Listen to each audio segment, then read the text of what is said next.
Muy buenas noches, bienvenidos otra vez. Antes de presentar al doctor Rubián, quisiera decir unas palabras, porque me acabo de encontrar un pequeño, así como diario de campo, cuando estuve en 1956, imagínense, en Turquía, en Estambul, y me pareció pues conveniente hablar, a ver si lo encuentro, porque este es imagínense, el pequeño diario, en relación a lo que está sucediendo ahora, o lo que sucedió la celebración, no la celebración, sino del Holocausto en Turquía, y lo que yo me encontré en 1956. Y bueno, escribo así: empecé a ver la destrucción de las iglesias ortodoxas por los turcos hace un año. O sea, como les digo, en 1956, esto debe haber sido sucedido en 55 por el pleito que tenían entre turcos y griegos por Chipre, por la isla de Chipre. Parece mentira que yo no me enterara en los periódicos. Los periódicos americanos dieron la siguiente versión: los turcos, en represalia de que los griegos quieren tomar Chipre, mandaron quemar las iglesias y destruir las casas de los griegos de Estambul. En la escuela de Halki hay un padre que fue torturado y no murió porque milagrosamente lo salvaron en el hospital. Los monasterios fueron dinamitados, las tiendas destruidas, las iglesias quemadas, los sacerdotes torturados y muertos. Uno de ellos, todavía vivo, fue arrastrado por un coche de una cuerda. Los muertos eran sacados de su tumba y apuñalados. Incluso pongo aquí, no escribo esto por morbosa, pero es increíble.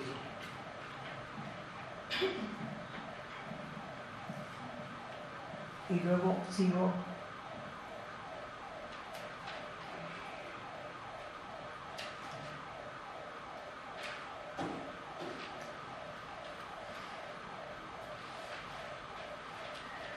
Bueno, es que estaba yo quedándome con unos armenios en un lugar que apenas hablaban inglés ellos. Entonces, recuerdo que ya su mamá, la mamá del chico que me estaba acompañando de 7, 8 años, me había dicho algo al respecto. En un medio inglés entendí que los turcos habían quemado iglesias y casas. Muy difícil la vida en Turquía. Es muy difícil la vida en Turquía para las minorías, armenios, griegos y judíos. Después me llevó a ver una iglesia, vidrios, puertas, candelabros, paredes, todo roto y atacado. Los íconos y pinturas estaban destruidos. La gente le sacaba los dientes a los sacerdotes y después se los enterraban en la frente. Los amarraban a caballos y los descuartizaban. Así murió un arzobispo. Aplastaban, esto fue lo que más me impresionó, aplastaban en una gran piedra al sacerdote y comían encima. Bueno, es un documento que tomé, como les digo, hace tantos años y que de todos modos pues, nos muestra la crueldad humana y lo que les pasó a los sacerdotes católicos en Turquía, y que como ven ahora se está tratando de que se sepa del Holocausto. Y ahora sí les voy a presentar al doctor Antonio Rubián, aunque ya casi todos ustedes lo conocen, y nada más repito un poco voy a hacer una brevísima biografía. Él es doctorado en Historia tanto de la Universidad de la UNAM como de Sevilla, España. Además, es miembro del Sistema Nacional de Investigadores desde julio de 1990, nivel 3, y es miembro de la Academia Mexicana de Historia desde junio de 2010 y además es miembro de nuestra Sociedad Mexicana de Estudios de la Religión. Eso no está aquí, ¿eh? Bueno, es profesor de varias carreras de la Universidad Nacional, en la Facultad de Filosofía y Letras, imparte los cursos de Cultura de la Edad Media, la Nueva España en los siglos XVI y XVII y Seminario de México Colonial. Es de los maestros que tiene más rating en la universidad y tiene algunas publicaciones, pero aquí nada más vienen 3 y son, ¿cuántas? ¿20? 20 libros. Entonces les voy a leer nada más las 3. La santidad controvertida, hagiografía y conciencia criolla alrededor de los venerables no canonizados de Nueva España, publicada por el Fondo de Cultura y la UNAM. La vida religiosa en el México colonial, un acercamiento bibliográfico, publicada por la Universidad Iberoamericana, y el libro es en coautoría con Clara García Llorto. Y Una monarquía criolla, la provincia agustina de México en el siglo XVII, publicada por el Consejo Nacional para la Cultura y las Artes en 1990. Y uno que publicaste precisamente un poco de lo que nos va a hablar, La justicia de Dios, la violencia física y simbólica de los santos en la historia del cristianismo, publicada por Educación y Cultura. Fondo de Cultura. Educación y Cultura. Educación y Cultura. Educación y Cultura, pero tienes otro de estos, ¿no? El que me dijiste de... El Paraíso de los Elegidos. Sí, El Paraíso de los Elegidos. Bueno, como les digo, 20 títulos, así es que con ustedes el doctor.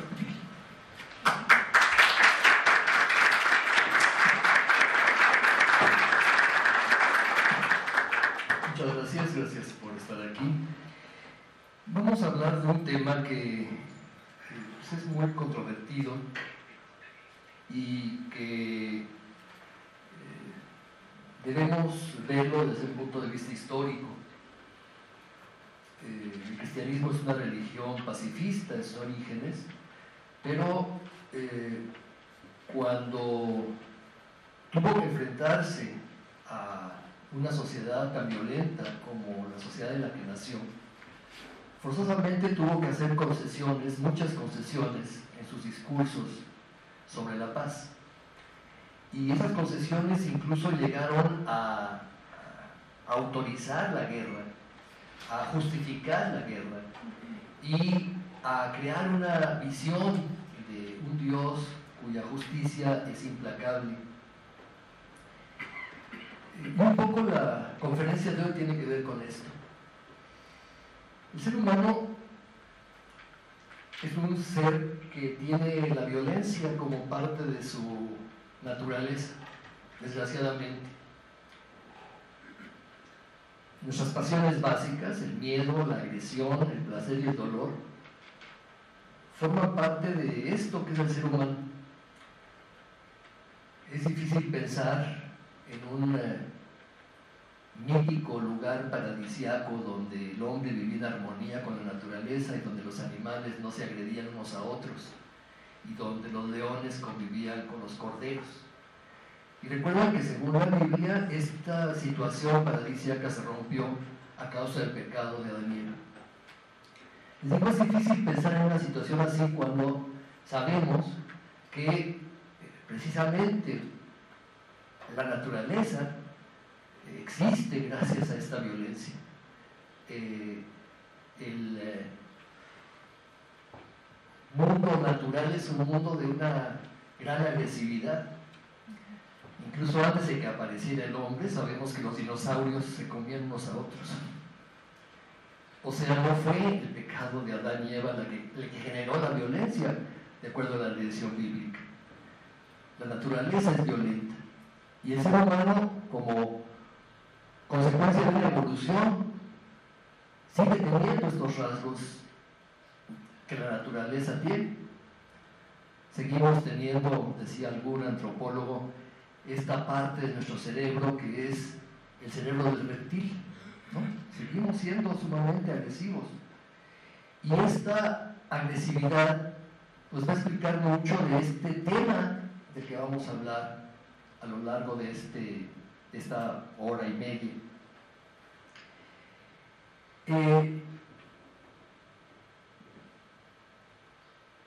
Para entender la posición cristiana sobre la violencia, debemos entender que el cristianismo fue una religión que mezcló una gran cantidad de tradiciones muy diversas.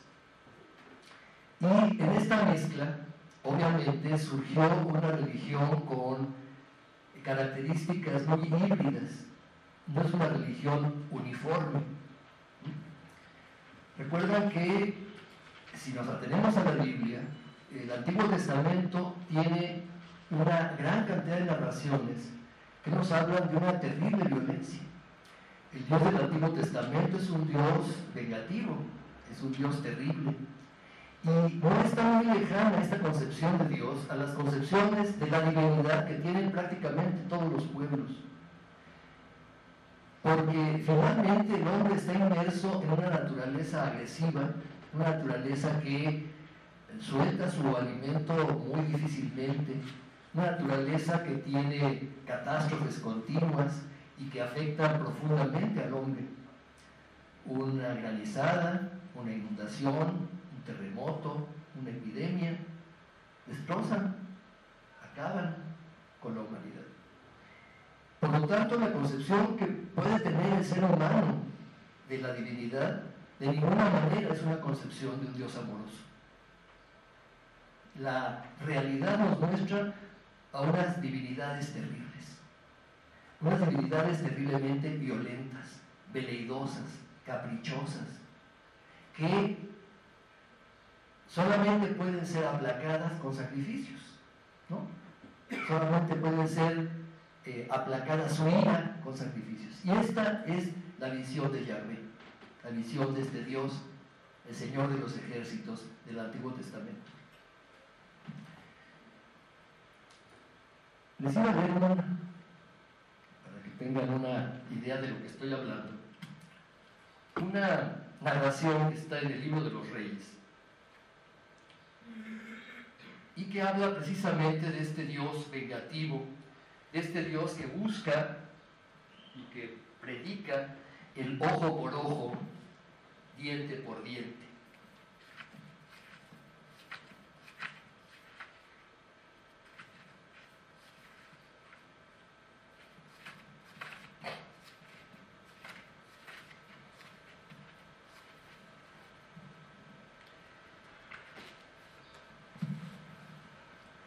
Así habla Yahvé: tengo presente lo que hizo Amalek contra Israel cuando le cerró el camino de salida de Egipto. Ve pues ahora y castiga a Amalek y da al anatema cuanto es suyo. No perdones, mata hombres, mujeres y niños, aún los de techo, bueyes y ovejas, camellos y asnos. Dio pues Saúl la orden al pueblo y lo congregó en Telam. Apresó vivo a Agag, el rey de Amalek, y pasó a todo su pueblo al filo de la espada. Pero dejó vivo a Agag y las mejores ovejas, y los bueyes más gordos y cebados, y los corderos, no dándolos al anatema. Yahvé dirigió a Samuel su palabra diciendo: estoy arrepentido de haber hecho rey a Saúl, pues se aparta de mí y no hace lo que le digo. Terrible, ¿no? Es un Dios que manda a matar sin misericordia a un pueblo que no dejó salir a Israel o no le permitió el paso cuando huía a Egipto. Esta visión obviamente contrasta con la visión del Nuevo Testamento. Cristo es un predicador de paz, ¿no? Ama a tu enemigo, incluso ama a tu enemigo, ¿no? ¿De qué te sirve? Si amas a tus parientes, a tus hijos, no tienes ningún mérito. El mérito está en hablar al que te hace mal. El mérito está en no... si alguien te violenta y te quiere quitar algo, dáselo, ¿no? No te resistas a la violencia. Este pacifismo a ultranza era pues una gran novedad dentro del mundo de esta época. Este pacifismo traía consigo los rasgos de una solidaridad humana como nunca se habían visto antes. Es decir, ama a tu prójimo, sé solidario con tu prójimo, ayúdalo. Pero esta visión tan radical no podía llevarse a la práctica. Cristo estaba predicando una religión de los últimos tiempos, una religión que estaba anunciando el fin del mundo. Esta religión no podía aplicarse tal como la predicaba Cristo. Era imposible una sociedad humana con estas premisas. ¿Por qué imposible? Porque una sociedad humana en la cual el hombre se desprende de todo, abandona a su padre y a su madre y a sus hijos para seguir a Cristo, es una sociedad que no puede funcionar. Una sociedad en la cual se predica un pacifismo absoluto no puede funcionar cuando hay agresión por parte de los grupos circundantes. Es defenderte o morir. Una religión pacifista no tenía futuro aquí. Es por esto que el cristianismo, muy pronto, tomando las enseñanzas de Cristo ciertamente como un ideal, se adaptó a las circunstancias de la sociedad violenta de su época y prefirió optar por el Dios del Antiguo Testamento. No sé si es terrible lo que estoy diciendo, pero eso fue. Vamos a ver la primera imagen. Vamos a ver dos aspectos de esta violencia dentro del cristianismo, que están relacionadas, insisto, no con la predicación de Jesús, sino con la fuerte presencia del Antiguo Testamento. Una es los discursos guerreros dentro del cristianismo, tomados del Antiguo Testamento y del libro de la Revelación, es decir, del Apocalipsis. La otra es la justicia implacable, que está básicamente tomado del libro de la Revelación, del libro del Apocalipsis. Vamos a ver la primera imagen. Voy a mostrarles escenas de muy variados orígenes, de muy variadas épocas, pero que están inspiradas por la tradición bíblica, ¿no? Todos conocen la famosa escena de David y Goliat, ¿no? El pequeño David lucha contra Goliat, lo vence después de darle una pedrada en la cabeza, ¿no? Lo derrota y cuando está ya caído, todavía vivo, le corta la cabeza y se la lleva de trofeo, ¿no? Ahí tienen la escena, ¿no? Esta escena inspiró muchísimas obras de arte, inspiró también, pues, esta idea de que el enemigo es el enemigo y puede ser vencido. Y esto es voluntad de Dios. El siguiente, otra escena también de decapitados, ¿no? Bueno, la decapitación es un acto que es muy común en muchas culturas, ¿no? Es quitarle la cabeza a alguien, es cortarle su espíritu vital, ¿no? Es la cabeza es donde está, se supone, toda nuestra alma, nuestro espíritu. Es la degollación que hace Judith, esta famosa heroína, ¿no? Para librar a su pueblo de este tirano que era Holofernes. Lo conquista con su seducción de mujer hermosa, ¿no?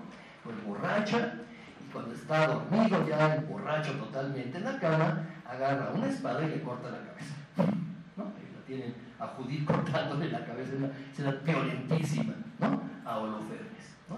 Caravaggio creó ahí esta imagen de un gran terror. La siguiente, otra escena, de las muchas que hay en la Biblia. Sansón. Bueno, Sansón fue engañado por Dalila, otra mujer encantadora que lo sedujo, y cuando estaba dormido le corta los cabellos y le quita su fuerza, ¿no? Sansón es capturado por los filisteos, le sacan los ojos, y Sansón está esperando la venganza.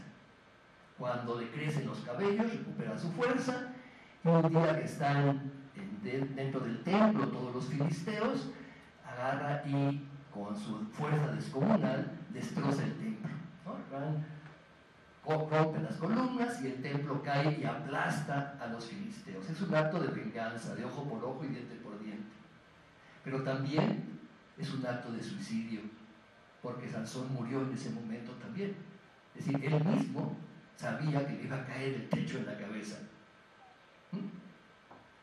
La siguiente. Vean escenas del Apocalipsis, ¿no? Como describe San Juan, los ángeles bajarán a la tierra y son los ángeles de la muerte, exterminarán a los seres humanos, salvo a los elegidos. ¿No? Salvo a los elegidos. Ahí están los ángeles en este hermosísimo grabado de Albert Dürer, donde aparece Cristo arriba como juez y destruyendo los ángeles a la humanidad. La siguiente.